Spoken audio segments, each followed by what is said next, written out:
तृतीय बल्ली का ये दूसरा मंत्र। यह सेतु रीजानानाम अक्षरम ब्रह्म यत् परम अभयम तितीर्षताम पारम नाचिकेतम शकेमहि। यज्ञ करने वालों का जो सेतु है, यज्ञ करने वालों के लिए जो सेतु है, पुल जो है, उसके माध्यम से हम एक तरफ से दूसरी ओर चले जाते हैं। अक्षरम ब्रह्म यत् परम, अक्षर जो अविनाशी ब्रह्म है, उत्कृष्ट ब्रह्म है। अभयम तितीर्षताम पारम, अभय अभय को प्राप्त करने की इच्छा रखने वाले, तितीर्षताम पार उतरने की इच्छा रखने वालों के लिए जो साधन है, ऐसे नाचिकेतम शकेमहि, ऐसी नाचिकेत अग्नि को हम जान पाए। यह ईजानानाम सेतु, यज्ञ करने वालों के लिए जो सेतु है अर्थात पुल है। अक्षरम जो अविनाशी है, ब्रह्म यत् परम जो उत्कृष्ट ज्ञान है।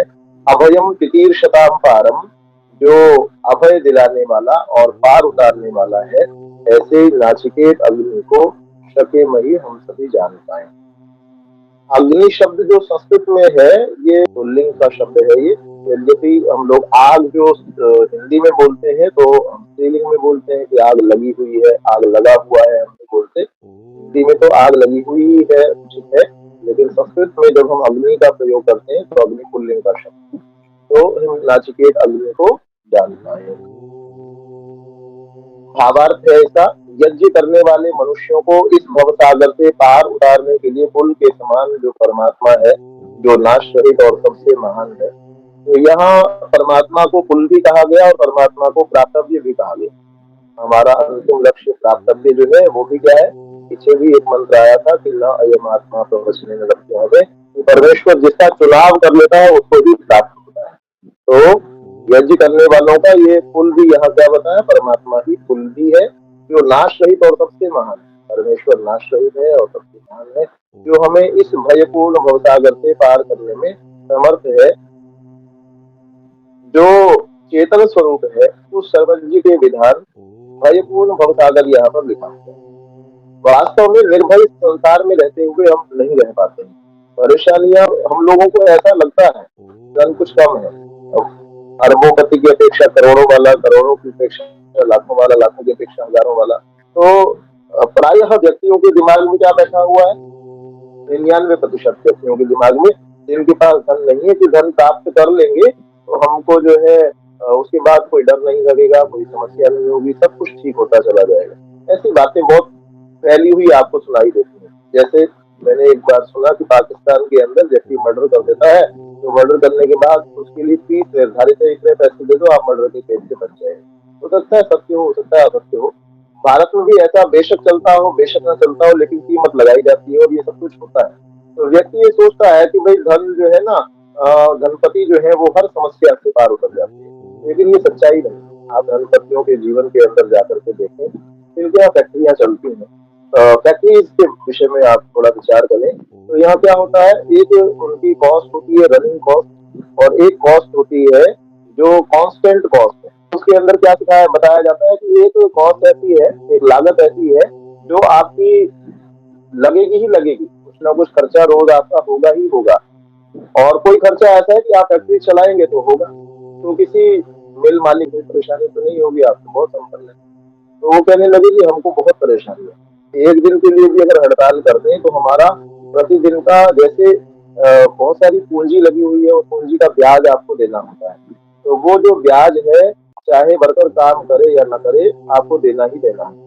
तो एक दिन की भी हड़ताल को हमको दिमाग के अंदर ये बना हुआ होता है कि एक दिन भी हड़ताल नहीं होनी चाहिए, तो ये पैसे कहाँ से निकाल करके लाएंगे जो कांस्टेंट कॉस्ट के पैसे हैं।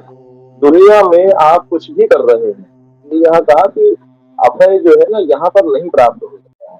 आप प्रयास कर सकते हैं, आप निर्भीक रहने की कोशिश कर सकते हैं, लेकिन आप जिनको भी आप ऐसा मानते हैं कि इन लोगों ने जो है कुछ प्राप्त कर लिया है, आप ये निर्भीक होंगे, अब इनको किसी चीज की कोई समस्या नहीं होगी। बड़े से बड़े आप किसी बड़े नेता का नाम ले लें, उसको भी डर लगता है। आप देखें कि अपने अब यूक्रेन और रूस के युद्ध को लेकर के आप विचार करते हैं, उसको देखते हैं, तो विचार करके बताया कि रूस में इलेक्शन आने वाला था और वहां के जो राष्ट्रपति हैं बहुत वर्षों से चल रहे, उनके खिलाफ बहुत माहौल था। तो उन्होंने उससे बचने के लिए, उनको भी ये डर है जिस रशिया को हम ये कहते हैं कि भाई वो ताकतवर देश है और संपन्नता है, या अमेरिका है ताकतवर देश है, डोनाल्ड ट्रंप जैसा व्यक्ति जो है सत्ता से हटने के बाद में वो क्या करवा रहा है कि हथियारों के साथ प्रदर्शन करवा रहा है। बम चल रहे हैं, गोलियां चल रही हैं। अगर डर ना हो तो कोई बम गोलियां कोई क्यों चलवाएगा? तो जो विकसित राष्ट्रों के सबसे महत्वपूर्ण पदों पर बैठे हुए हैं वो भी भय से जब ग्रस्त हैं, तो आम आदमी की तो बात ही क्या है। आम आदमी को लगता है कि मैं ऐसा बन जाऊं। आप किसी बच्चे को पूछो, पढ़ने वाले को, कि भाई तुमको क्या हो जाए, बस ये वाली नौकरी मुझे मिल जाए तो बहुत बढ़िया हो जाएगा। सेल्स हो जाए, दुकानदार को पूछो इतनी मेरी सेल्स हो जाए तो बहुत बढ़िया हो जाएगा। हर व्यक्ति जो है ना, उसको कोई ना कोई परेशानी सता रही है कि मेरे पास ये अभाव है, और वो चीज उसको प्राप्त हो जाती है, उसके बाद भी वो निर्भीक नहीं हो जाता, उसके बाद भी सब कुछ उसको नहीं मिल जाता है, उसके बाद भी उसको कई बार उसको ऐसा लगता है इसके बिना ही मैं कितना पसंद था, इसको प्राप्त करके तो और दुखी हो गया हूँ। तो ये कह रहे हैं कि भाई आपको अभय प्राप्त करना है तो परमेश्वर के पास जाना ही होगा। एक मंत्र, बड़ा मंत्र का अंश बड़ा प्रसिद्ध है कि न अन्यः पंथाः विद्यते यनाय, कि कोई और मार्ग नहीं।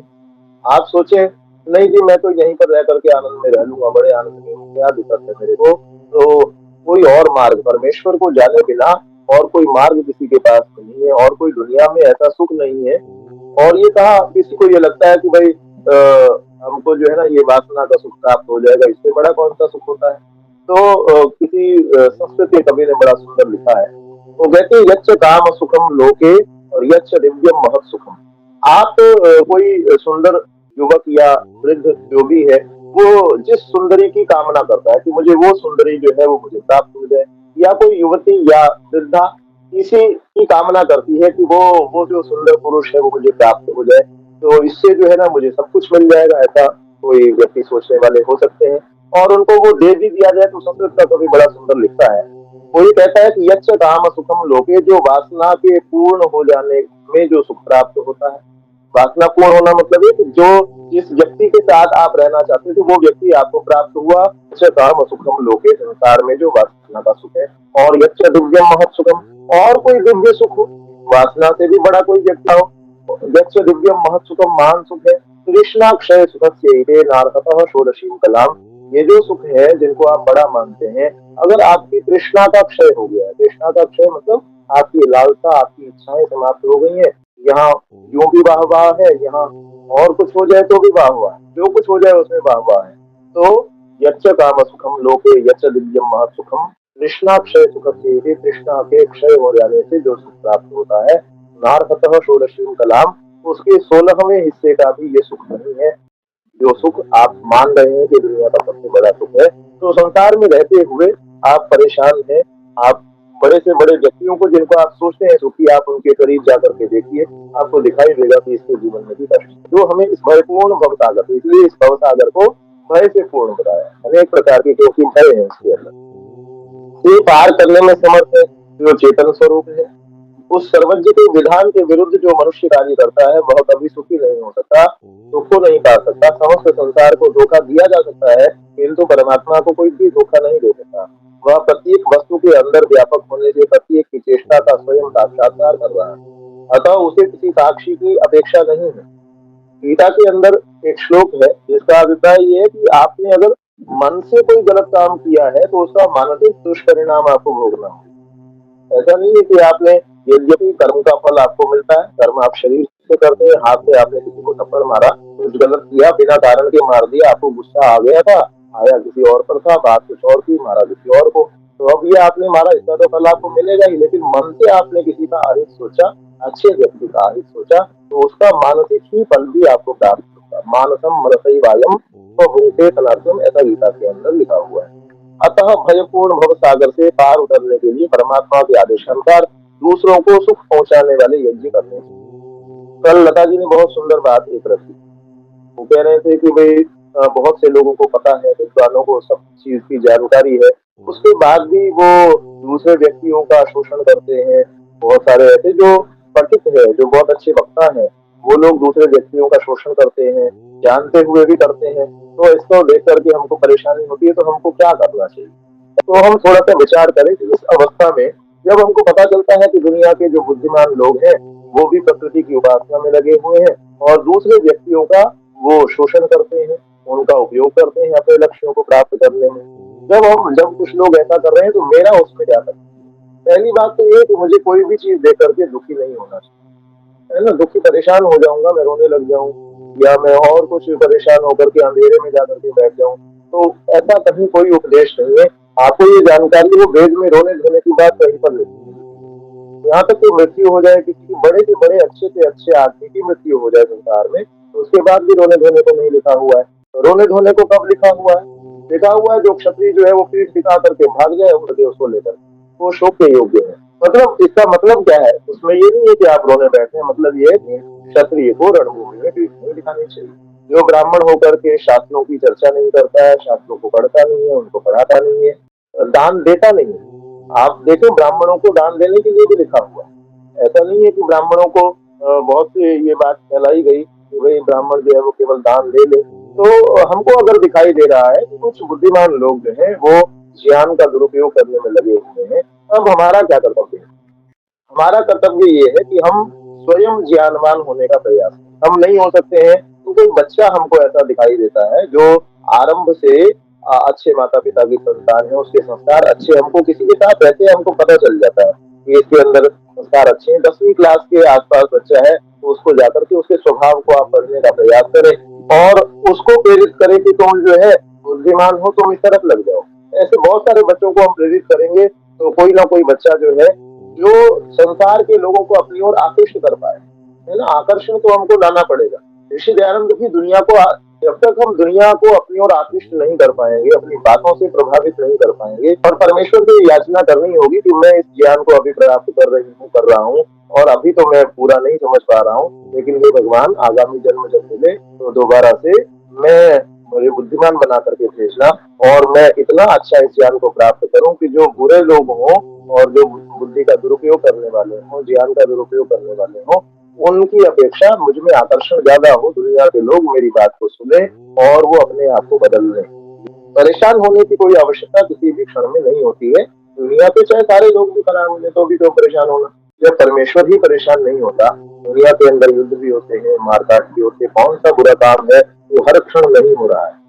हमको तो पता भी नहीं होता, लेकिन परमेश्वर सारे बुरे कार्यों को जानता है।